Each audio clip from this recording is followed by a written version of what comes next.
ఈ రోజే డౌన్లోడ్ చేయండి. మీ ఫేవరెట్ షోస్ చూడండి. కుర్రో కుర్రు కొండదేవరాన. ఈ ఇంటి విషయాలన్నీ నేను ఆల్రెడీ ఇతనికి చెప్పాను. నీ మనవరాల్ని నా స్థావరం దగ్గరికి తీసుకురండి తల్లి. ఒకటి గుర్తుపెట్టుకోండి, నీ మనవరాలు నిన్ను మించి నిన్ను ముంచుతుంది. అక్షయ ఆ ముక్కు పుడకను ధరించి నా దగ్గరకు రావాలి. అప్పుడు ఆ పిల్లకున్న శక్తులన్నింటినీ నేను తీసేయగలను.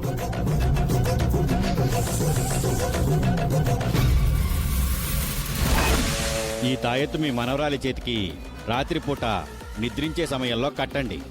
అప్పుడు ఆ కోన పూజ గదిలో ఉన్న ఆ ముక్కు పుడకను ధరించి నా ఆజ్ఞల్ని అనుసరించి నా దగ్గరకు చేరుకుంటుంది.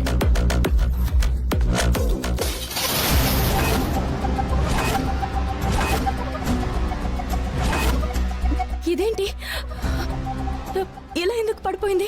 ఎందుకు అంతలా కంగారు పడిపోతున్నావు? గతంలో ఇలా జరిగినప్పుడు అక్షయ్కు గండాలు ఎదురయ్యాయి. అక్షయ్కి మళ్ళీ ఏమైనా జరగబోతుందా?